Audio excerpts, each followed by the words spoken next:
2025년 한 해 동안에요. S&P 500보다 무려 3배나 높은 수익률을 기록한 시장이 있다면 혹시 믿으시겠어요? 하하, 아마 다들 의아해 하실 텐데요. 네, 바로 그 주인공이 브라질이었습니다. 그래서 오늘 저희는 여러분께서 보내주신 자료들을 가지고 이 거대하고 또 역동적인 경제를 가장 잘 보여주는 투자 도구, 바로 iShares MSCI 브라질 ETF. 네, 티커로는 EWZ에 대해 제대로 한번 펼쳐보려고 합니다. 이 ETF가 도대체 뭐고 안에는 뭘 담고 있는지, 또 작년에 그 놀라운 성과는 뭘 의미하는지, 앞으로는 뭘 봐야 할지. 핵심만 쏙쏙 뽑아서요. 네, 명쾌하게 정리해드릴게요. 맞아요. 그리고 이게 EWG는 그냥 브라질 주식 몇 개 모아놓은 바구니 이런 개념이 아니에요. 아, 그런 게 아닌가요? 네, 이걸 보면 지금 전 세계 원자재 시장이 어떻게 돌아가는지, 그리고 다른 신흥국들에 대한 투자자들의 심리가 어떤지까지 이걸로 엿볼 수 있는 아주 중요한 지표 역할을 하거든요. 알겠습니다. 그럼 이 EWZ라는 상품, 사실 다른 브라질 ETF도 많잖아요. 많죠. 굳이 이걸 봐야 하는 이유, 이른바 경제적 해자부터 좀 짚어보죠. 세계 최대 자산운용사 블랙록이 만들었다는 거, 그거 말고 EWZ만이 가진 확실한 강점 뭘까요? 결정적인 강점은요, 딱 하나만 꼽으라면 바로 압도적인 유동성이에요. 유동성이요? 네, 운영자산 규모가 65억 달러, 우리 돈으로 8조 원이 훌쩍 넘고요. 와, 8조 원. 하루에 거래되는 주식수만 3천만 주에 가깝습니다. 이건 사실상 다른 경쟁 상품들이 따라올 수가 없는 뭐랄까 거대한 진입장벽이죠. 아, 그러니까 덩치 큰 기관 투자자들이 들어왔다 나갔다 하기에 전혀 무리가 없다는 거군요. 그렇죠. 언제든 사고 팔 수 있으니 그만큼 믿을 수 있다는 뜻이기도 하고요. 바로 그거예요. 그게 두 번째 해자인 브랜드 신뢰도로 자연스럽게 이어져요.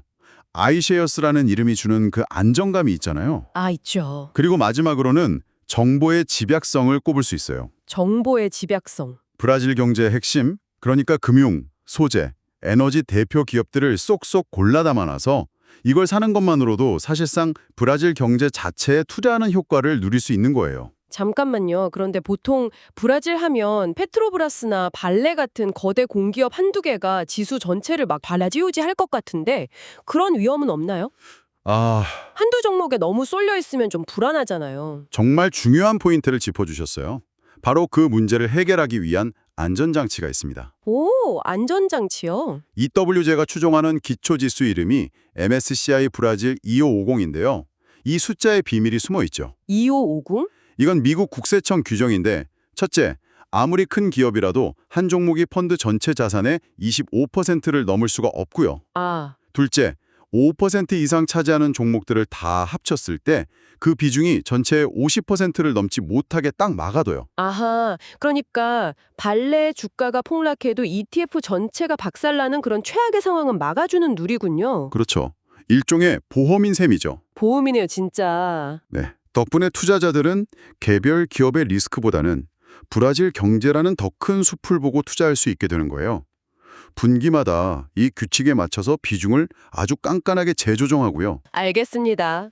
유동성도 좋고 안정성도 확보된 건 알겠는데 결국 제일 중요한 건 그래서 뭘 담고 있냐는 거잖아요. 그렇죠. 속이 중요하죠. 이 ETF의 뚜껑을 한번 열어보죠.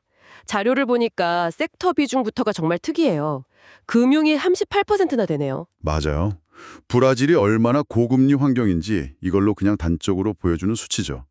은행들이 정말 엄청난 이자 수익을 내고 있다는 뜻이거든요. 그렇군요. 그 뒤를 소재가 한 13.8%, 유틸리티 12.4%, 에너지 11.7% 이렇게 잇고 있는데 이 구성만 봐도 브라질 경제가 원자재 가격에 얼마나 민감하게 반응할지 그림이 딱 그려지죠. 상위 10개 종목이 전체의 57%를 차지할 정도로 핵심주 위주로 압축되어 있군요.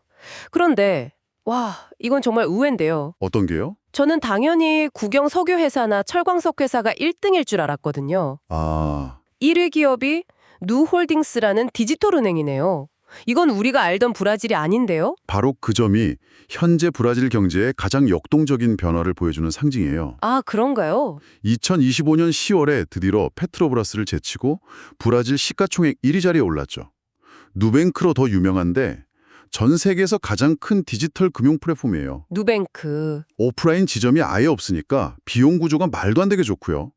고객 수가 벌써 1억 2천만 명을 넘었습니다. 1억 2천만. 연간 매출 성장률이 40%가 넘는 그야말로 폭주기관차 같은 회사죠. 그러니까 브라질의 카카오뱅크 같은 건데 규모는 뭐 비교도 안 되게 큰 거네요. 훨씬 크죠. 정말 놀랍네요. 2위는 그래도 우리에게 익숙한 이름 발레군요. 네, 발레. 세계적인 철광석 회사죠. 세계에서 가장 품질 좋은 철광석을 생산하는 광산의 거인이에요. 근데 발레의 진짜 무서운 점은 단순히 광산만 가진 게 아니라 자체 철도망이랑 항만까지 다 가지고 있다는 거예요. 아, 물류까지 전부요? 네, 채굴부터 운송까지 수직 계열화를 이룬 거죠. 다만 원자재 가격 변동성이 크고 또 브라질 특유의 정치 리스크 때문에 주가 수익 비율 PER이 6.5배 수준으로 아주 낮게 평가되어 있어요. 3위는 이타우 우니방코, 브라질 최대 민영은행이고요. 그리고 4, 5위는 합쳐서 10% 정도 되는 페트로브라스네요. 맞습니다. 이 회사는 심해 유전 개발 기술이 세계 최고 수준이라고 들었어요. 그런데 이 기업도 저평가라고요? 저평가 정도가 아니라 극심한 저평가 상태죠. 극심한.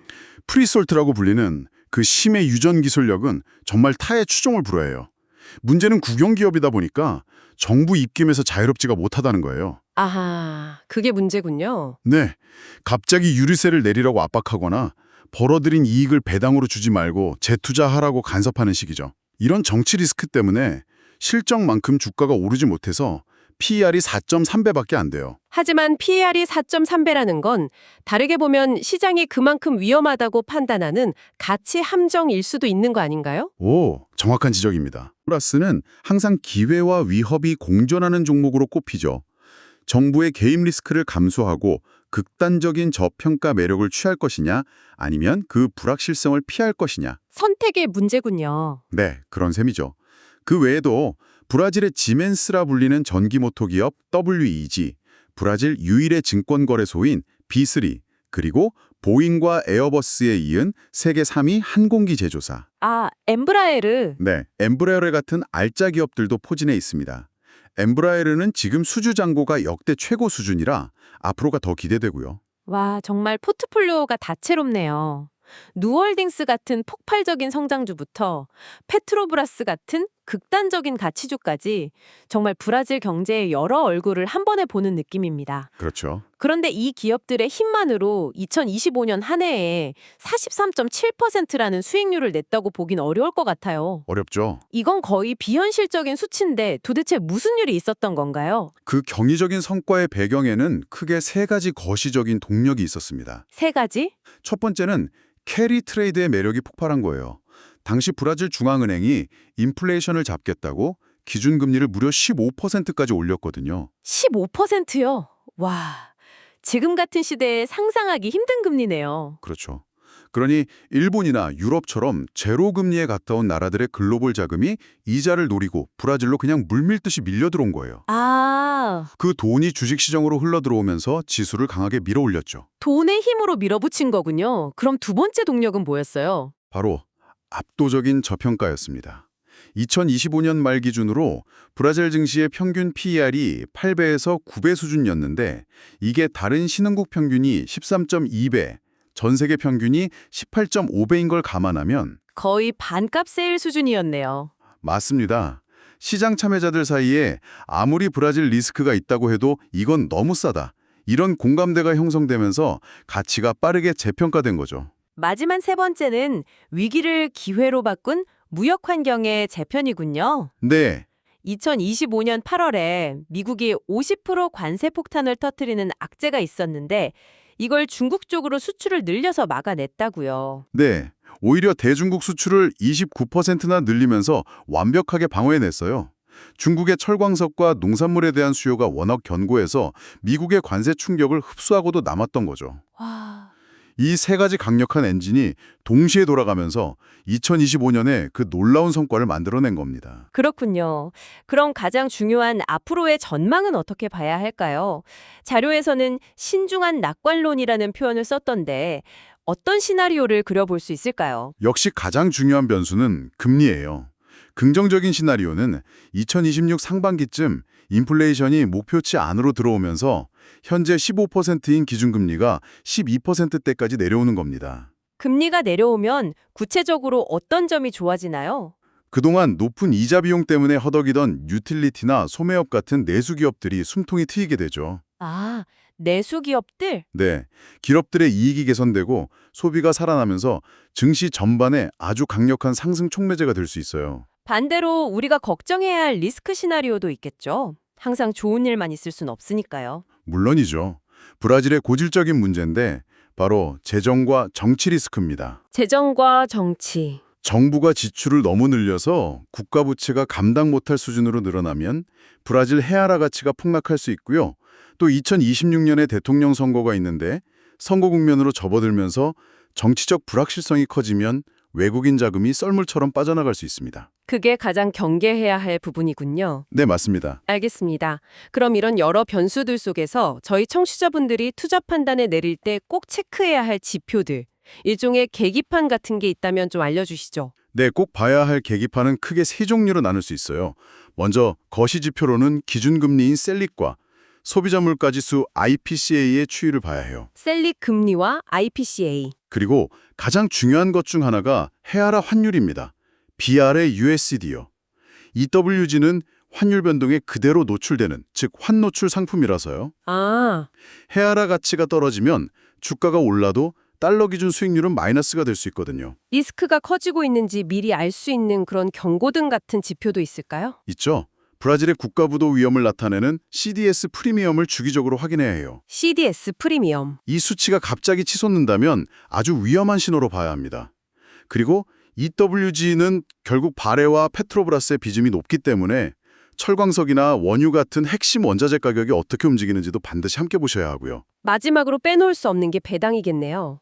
변동성이 큰 시장일수록 배당의 버팀목이 되어주잖아요. 아주 훌륭한 버팀목이죠. EWG의 배당 매력은 어느 정도인가요? EWG의 연간 분배금 수익률이 약 4.9% 수준이에요.